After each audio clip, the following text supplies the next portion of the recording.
Joel, thank you so much for being here today. Absolutely. Thanks, guys, for having me. Now, you've dedicated your life to becoming a professional footballer, which I think is awesome. But how has your faith impacted your athletic career? Yeah, it's impacted it immensely. I became a Christian in the summer of 2018. Before that, it was all about individual accolades, what I could get out of it, being kind of my selfish ways of what I could get most out of it and nobody else.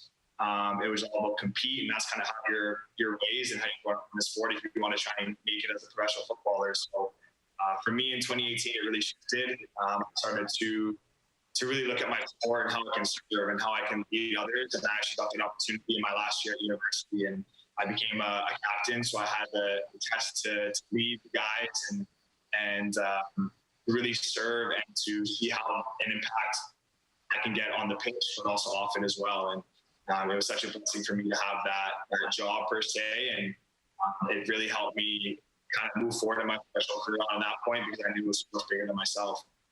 Oh, I love that because I think that's an awareness for everybody, no matter what your skill set or your future. It's this idea that, yeah, it's not about me. And so, especially, I mean, in a team sport, I think that's what I love about team sports. So as an athlete playing for Team Canada, maybe just share one of the highlights or maybe even a learning experience from your World Cup campaign.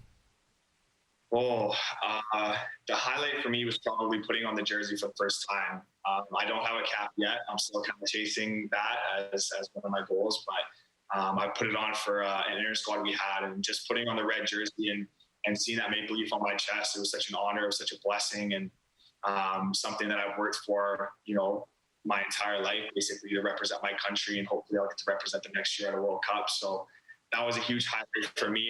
And to be honest, it's always a learning experience. I don't think the learning ever stops for me personally. Each day is something I can get out of the day, and just, like I said before, the passion and the goal and serving others, how I can serve my country now is something that's even crazy for me to say. So it's just been all an amazing ride, and I just hope to continue it. Yeah, well, I love that because, again, I think life gives us opportunities, and sometimes those opportunities turn out the way we hoped, and sometimes they don't. So how have you learned to navigate maybe some of the highlights and maybe even some of the disappointments in your life, and maybe how has your faith shaped that in you? Oh, that's a great question. I think for me, it's just trying to stay neutral. I think trying to stay balanced, even when the really highs come, not to get too high and not to get kind of crazy, and especially when the lows come as well, not to just stay there and stay through those things. So I think it's just trying to stay right in the middle, and obviously my faith is everything to me, and knowing that, professional football is something that I do. It's not who I am. My identity is in something completely different. And even though God has given me these gifts to be a professional footballer and he's given me this platform, I know it's not all who I am. So just remembering that it is just a game at the end of it, a game that I love, but still just trying to stay as neutral as possible. Oh, I love that because it's so true. Your identity isn't in what you do. It's really who you are. And what you do is just an extension of that. And I know you're a professional athlete, and I know how mentally taxing and difficult that can be. So maybe for those watching, how have you learned to navigate some of the obstacles or the mental difficult challenges that you faced?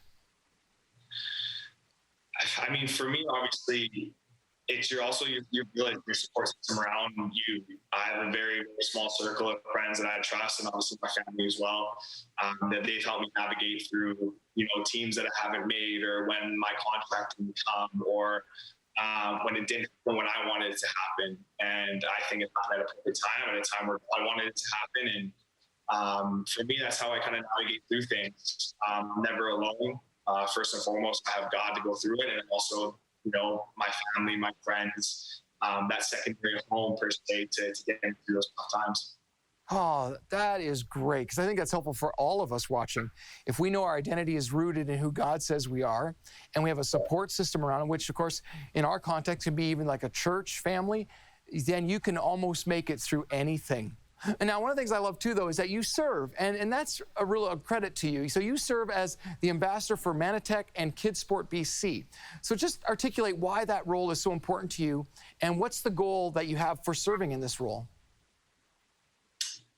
I think first and foremost, on a surface level, Manatech has great For me as a professional athlete, I obviously watch what I put in my body. I want to put the best things into my body because my body is my job. At the end of the day, I need it to play football, and their products are amazing. They keep you healthy, and then obviously giving back to the kids sport. It was actually a funny story last year during COVID. I kind of wanted to reach out and see what other things I could do with my platform. And my mom actually told me I was a recipient of kids sport. So right then and there, I called and I said, I need to get involved in this.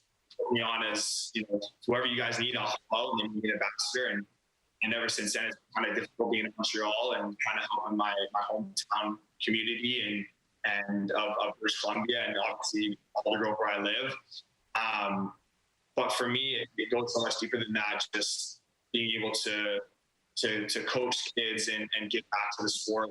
And I just think back to when I was 5, 6, 7 years old, having a role model or a mentor or a professional footballer come in and really give back and actually care about these kids and raise money so we can get kids off the sidelines and into sport. It's just something that you want to be a part of. And I was a recipient of it. So if I didn't get it, I don't know if I'm here now. So it's just all about, for me, just giving back to my community in my hometown. And I'm partnering with a couple different schools when I'm back in the off season just to get kids active, especially after the pandemic where we've been sitting and lounging around. I want to get kids up and active, and I have a lot more visions and goals for the future in terms of raising money in my home community and stuff of that sort. But I'm doing the best I can now with what I have and being away, and I can't wait to get back home and see the kids again and just keep raising money. Well, thank you so much for taking the gifts God's given you, understanding how to use them, and for giving back. You are an inspiration to many. So thanks for being with us here today. Thank you guys so much. I appreciate it. And now, this is how famed Olympian Jackie Joyner-Kersee got her winning mindset.